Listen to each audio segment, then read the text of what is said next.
Hello दोस्तों, स्वागत है आपका फ्रेंड स्टडी सर्किल चैनल में। और चलिए दोस्तों, टैक्सेशन के अगले पार्ट में हम लोग चलते हैं। चैनल पे यदि आपने पहली बार विजिट किया है तो चैनल को सब्सक्राइब कर लें। साथ ही दोस्तों बेल आइकन को हिट कर लीजिएगा। जो भी टॉपिक हम लोग कवर कर रहे हैं इसके अगले पार्ट में हम लोग चलते हैं। 35 तक हो चुका है, 36 क्वेश्चन से बढ़ते हैं। और इसके बाद दोस्तों, जैसा कि जो इसका प्रीवियस ईयर का बुक है उसके हम लोग कुछ इमेज के थ्रू उसको कवर कर लेंगे, ठीक है। क्योंकि दोस्तों थोड़ा सा कुछ रीजंस हैं जिससे वीडियो रेगुलर आपको नहीं मिल रही है, और इसके लिए मैं क्षमा चाहता हूं और कोशिश करता हूं कि टैक्सेशन को कंप्लीट करवा दूं। तो चलिए स्टार्ट करते हैं। और यहाँ पे क्वेश्चन नंबर 36 कह रहा है कि आयकर अधिनियम 1961 के प्रावधानों के अनुसार 1961 के प्रावधानों के अनुसार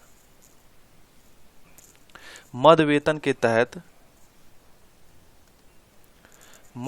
के तहत आय से संबंधित बाल शिक्षा भत्ता, क्या बाल शिक्षा भत्ता के संबंध में निम्नलिखित में से कौन सा कथन जो है सही है, ठीक है। अब ऑप्शन क्या क्या दे रहा है, पहले इंग्लिश में भी आप लोग देख लीजिए। As per the provision of the income tax act 1961 with respect to the income under the head salary children education allowance, किसके बारे में पूछ रहा है, children education allowance. Which of the following statement is correct. अधिकतम 2 बच्चों तक प्रति बच्चा 100 रुपये प्रति माह तक बाल शिक्षा भत्ता में छूट दी गई है। Per child up to maximum of 2 children child education allowance up to 100 per month is exemption. अधिकतम 2 बच्चों तक प्रति बच्चा 200 रुपये प्रति माह तक बाल शिक्षा भत्ता में छूट दी गई है। Per child up to maximum of 2 children child education allowance up to 200। अधिकतम 3 बच्चों तक प्रति बच्चा 100 रुपये प्रति माह तक बाल शिक्षा भत्ता में छूट दी गई है, और उसी में यहाँ पे कितना दिया है 100 रुपये, ठीक है। लेकिन यहाँ पे कितने बच्चों कह रहा है 3 चिल्ड्रेन।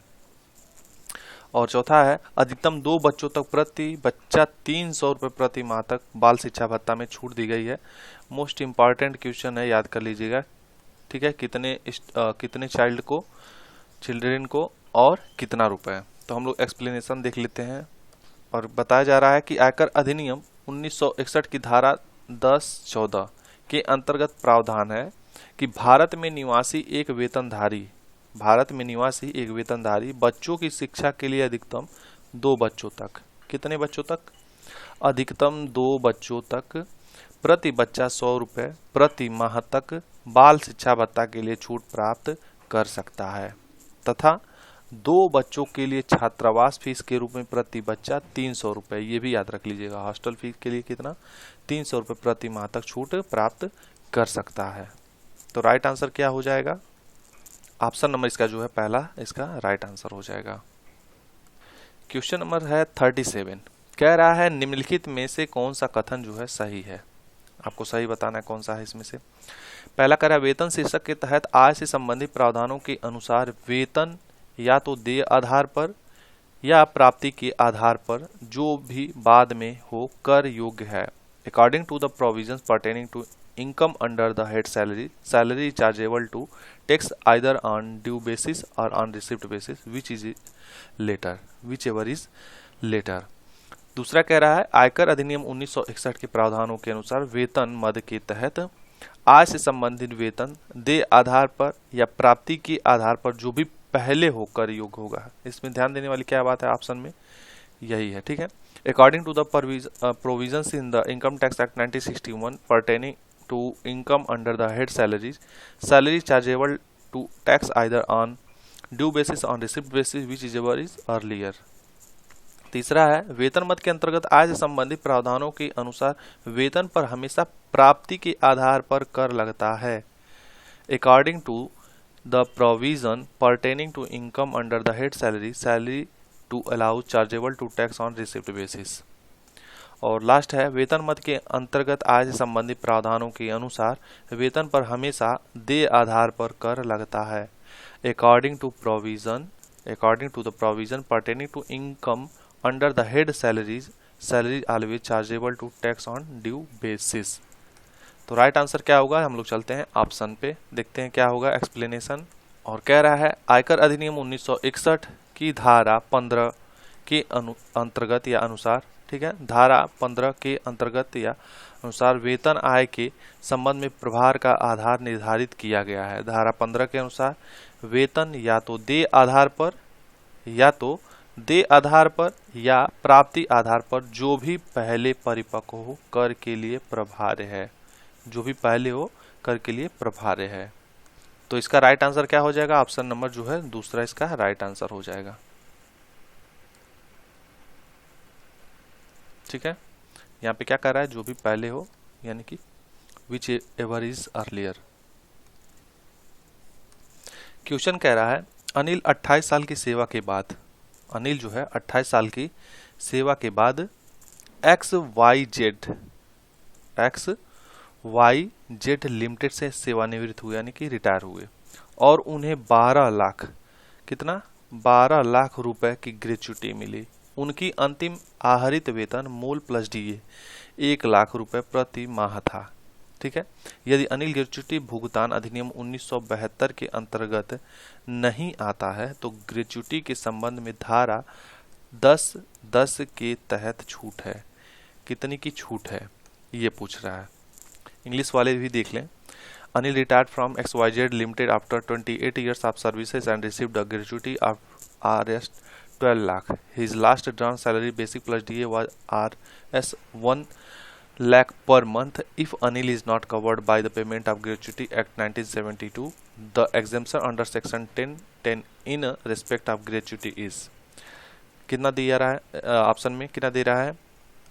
पहला ऑप्शन है 14 लाख, दूसरा क्या है 16,15,385, तीसरा 20 लाख और चौथा 12 लाख।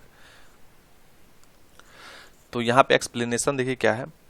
कह रहा है आयकर अधिनियम 1961 की धारा 10 क्लॉज 10 में प्रावधान है कि कर्मचारी को उसकी अच्छी सेवा के बदले मिलने वाली ग्रेच्युटी की एक मुश्त राशि 20 लाख रुपए तक कर से मुक्त होगी या कर से मुक्त है। ठीक है, कितना?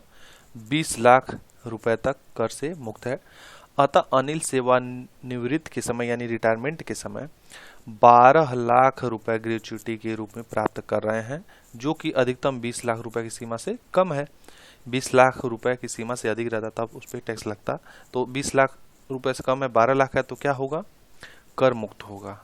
यही चीज आपका राइट आंसर हो जाएगा, ऑप्शन नंबर जो डी। ठीक है, अगला क्वेश्चन देख लीजिए क्या है।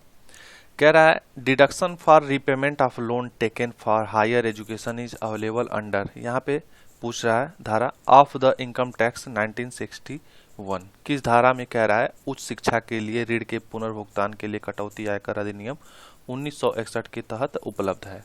सेक्शन पूछ रहा है सेक्शन 80H, ठीक है, सेक्शन 80H या फिर सेक्शन 80E या फिर सेक्शन 80D या फिर सेक्शन 80C। तो हम लोग चलते हैं एक्सप्लेनेशन पे और आपको बताते हैं। और यहाँ पे दिया गया है आयकर अधिनियम 1961, ठीक है, आयकर अधिनियम 1961 की धारा 80E, ये ध्यान रखिएगा। कौन सी? 80E के अनुसार उच्च शिक्षा के लिए गए ऋण पर पुनर्भुगतान के संबंध में कटौती की मांग की जा सकती है। राइट आंसर आपका क्या हो जाएगा? Option number B. दोस्तों यदि आप ये बुक परचेज करना चाहते हैं, यदि सेल्फ से लेकर पढ़ना चाहते हैं, तो यूथ पब्लिकेशन की है और आप प्रीवियस ईयर मांग कर ले लीजिएगा। असिस्टेंट अकाउंटेंट के जितने भी पेपर हुए हैं, चाहे इसके आपके लिपिक के जो भी पेपर हुए हैं, ये सभी हैं। देखिए यहाँ पे बता भी दिया है कि यूपीपीसीएल असिस्टेंट अकाउंटेंट 22 फरवरी 2022 को एग्जाम में ये क्वेश्चन जो है पूछा गया था। ठीक है, तो 80E के तहत हमारा क्या है, उच्च शिक्षा के लिए गए ऋण के पुनर्भुगतान के लिए कटौती आयकर अधिनियम 1961 यहाँ पे 80E के तहत उपलब्ध है। ठीक है, आप परचेज कर लीजिएगा, आप सेल्फ से पढ़ सकते हैं। बाकी यहाँ पे दोस्तों थोड़ा सा रेगुलरिटी नहीं बन पा रही है, कुछ रीजंस हैं, इसके लिए मैं क्षमा चाहता हूँ। अगला क्वेश्चन पूछ रहा है for the purpose of calculating tax exemption for house rent allowance under income tax 1961 salaries include, यानी आयकर अधिनियम 1961 के तहत मकान किराया भत्ता के लिए कर छूट की गणना के उद्देश्य से वेतन में शामिल है। पहला दे रहा है basic and dearness allowance plus commission at a specified percentage of turnover achieve by the employ, यानी मूल वेतन और महंगाई भत्ता कमीशन कर्मचारी द्वारा प्राप्त टर्न ओवर के एक निर्दिष्ट प्रतिशत पर। दूसरा कह रहा है बेसिक सैलरी ओनली, यानी केवल मूल वेतन पे। तीसरा कह रहा है basic and dearness allowance if terms of employment allow, मूल वेतन और महंगाई भत्ता यदि रोजगार की शर्तें अनुमति देती हैं। और चौथा क्या कह रहा है, थोड़ा सा ऑप्शन हम लोग देख लेते हैं सही से। ऑप्शन नंबर चौथा कह रहा है कि basic and dearness allowance plus employer contribution to provident fund of the employ, यानी मूल वेतन और महंगाई भत्ता प्लस कर्मचारी के भविष्य निधि में नियोक्ता का योगदान। ये भी 22 फरवरी 2022 को ही पूछा गया है। ठीक है, तो हम लोग चलते हैं। इसका राइट आंसर दे रहा है ऑप्शन नंबर ए और कह रहा है आयकर अधिनियम 1961 के अंतर्गत घर के किराया भत्ता में छूट की दृष्टि से इसकी गणना हेतु वेतन में निम्न को शामिल किया जाता है। किसको शामिल किया जाता है? पहला दे रहा है बेसिक वेतन, ठीक है, दूसरा दे रहा है महंगाई भत्ता और तीसरा दे रहा है कमीशन जो भी टर्न ओवर पर अस्थायी प्रतिशत रूप में प्राप्त होता है। ठीक है, तो यहाँ पे क्या हो जाएगा राइट आंसर? ऑप्शन नंबर पहला ही यहाँ पे राइट आंसर हो जाएगा। ठीक है, अगला क्वेश्चन देखेंगे। कह रहा Anil retired from XYZ limited after 28 years of services and received a gratuity of 12। ये तो हो चुका है हम लोग का क्वेश्चन। ये क्वेश्चन देख लीजिए। कह रहा धारा 80GG, धारा 80GG के संबंध में कटौती प्रदान करता है, यानी section 80GG provide deduction in respect, किसके रेस्पेक्ट में? Contribution by companies to political parties और an electoral trust. Electoral trust means क्या होता है? चुनावी ट्रस्ट। राजनीतिक दलों या चुनावी ट्रस्ट को कंपनियों द्वारा योगदान। दूसरा कह रहा है donation for scientific research on rural development, यानी वैज्ञानिक अनुसंधान या ग्रामीण विकास के लिए दान। तीसरा कह रहा है rent paid by an SSC who does not receive house rent allowance from employer, एक निर्धारित द्वारा भुगतान किया गया किराया जो नियोक्ता से मकान किराया भत्ता प्राप्त नहीं करता। और लास्ट कह रहा है donation to certain funds and charitable institution, कुछ निधियों और धर्मार्थ संस्थानों को दान। तो ये भी इम्पोर्टेंट है। 80GG याद कर लीजिएगा। ठीक है, 80GG क्या है? तो इसका राइट आंसर हो जाएगा ऑप्शन नंबर सी। कह रहा है कि rent paid by an SSC who does not receive house rent allowance from employer, एक निर्धारित द्वारा भुगतान किया गया किराया जो नियोक्ता से मकान किराया भत्ता प्राप्त नहीं करता। ये धारा 80GG के संबंध में कटौती प्रदान करता है। हम लोग देख लेते हैं थोड़ा सा एक्सप्लेनेशन, और यहाँ पे कई सेक्शन दिए गए हैं, उन सबको याद कर लीजिएगा। पहला कह रहा है धारा 80 से संबंधित कटौतियां तथा धाराएं। पहला कह रहा है राजनीतिक दलों तथा चुनावी ट्रस्ट को कंपनी द्वारा दान, यदि कंपनी द्वारा दान दिया जा रहा है तो कौन सा है? 80GGB। ठीक है, 80GGB याद कर लीजिएगा, कंपनी द्वारा दान दिया जा रहा है। फिर कह रहा है वैज्ञानिक अनुसंधान तथा ग्रामीण विकास के लिए दान, 80GGA। ठीक है, 80GGA यानी बी वाले में याद रख लीजिएगा कि हम लोग दान दे रहे हैं, कंपनी जो है दान दे रही है राजनीतिक दलों को। ठीक है, और यहाँ पे 80GGA में क्या है कि वैज्ञानिक अनुसंधान तथा ग्रामीण विकास के लिए दान दिया जा रहा है। तीसरा क्या है? नियोक्ता द्वारा गैर किराया भत्ता प्राप्त करदाता द्वारा किराए का भुगतान 80GG में, जैसा कि ऑप्शन था। और विशिष्ट कोषों तथा चैरिटेबल ट्रस्ट को दान 80G के अंतर्गत। ये चारों मोस्ट इंपॉर्टेंट है, यहाँ से आपको घुमा फिरा के क्वेश्चन पूछा जा सकता है। कह रहा अगला question, which of the following is a taxable perquisite, निम्नलिखित में से कौन एक कर योग्य अनुलाभ है? पहला value of free rations given to corporal Sher Singh employ in the Indian army, भारतीय सेना में कार्यरत कारपोरल शेर सिंह को दिए गए मुफ्त राशन का मूल्य। दूसरा कह रहा है reimbursement of medical expenses incurred by Amit for himself and his family during the year, वर्ष के दौरान अमित द्वारा अपने और अपने परिवार के लिए किए गए चिकित्सा खर्चों की प्रतिपूर्ति। तीसरा कह रहा है free conveyance facility provided to Deepa for travel between her residence and office and back, Deepa को उनके निवास और कार्यालय और वापस यात्रा के लिए मुफ्त वाहन सुविधा प्रदान की गई। और चौथा कह रहा है payment of membership fees to Taj holiday home by ABC limited on behalf of mister Verma, the managing director of the company ABC limited द्वारा ताज हॉलीडे होम को सदस्यता शुल्क का भुगतान श्री वर्मा को, जो कंपनी के प्रबंध निदेशक हैं। ये क्या है, एक कर योग्य अनुलाभ है, यानी कि ऑप्शन नंबर जो होगा इसका डी राइट आंसर होगा। हम लोग देख लेते हैं इसके एक्सप्लेनेशन को। ताज, यहाँ पे एक्सप्लेनेशन कर, ताज हॉलीडे होम की सदस्यता शुल्क का भुगतान एबीसी लिमिटेड द्वारा श्री वर्मा जी को कंपनी के प्रबंध निदेशक हैं, यह कर योग्य सुविधा होगी। सैनिक को मुफ्त राशन स्वयं तथा परिवार के सदस्यों के लिए चिकित्सा खर्च का पुनर्भुगतान तथा ऑफिस से घर के बीच आवागमन के लिए सुविधा, यह कर योग्य सुविधा से बाहर है। ठीक है, ये कर योग्य सुविधा से जो है बाहर होगा। तो दोस्तों आज की वीडियो यहीं समाप्त करते हैं, क्योंकि वीडियो बहुत बड़ा हो जाएगा तो फिर आपको भी थोड़ा सा अच्छा नहीं लगेगा और कॉन्सेप्ट जो है बहुत ही कम क्लियर हो पाएंगे। तो थोड़ा आप एक बार देख लीजिए, फिर क्या हो आप कम से कम 1.50 की स्पीड में दोबारा देख लीजिएगा, जिससे आपके दिमाग में ये जो है सारी चीज़ें छप जाएं। मिलते हैं अगले वीडियो में और कोशिश करेंगे कि रेगुलर ही वीडियो आए। तब तक के लिए अपना ख्याल रखें, तैयार करते रहें। Take care, bye bye.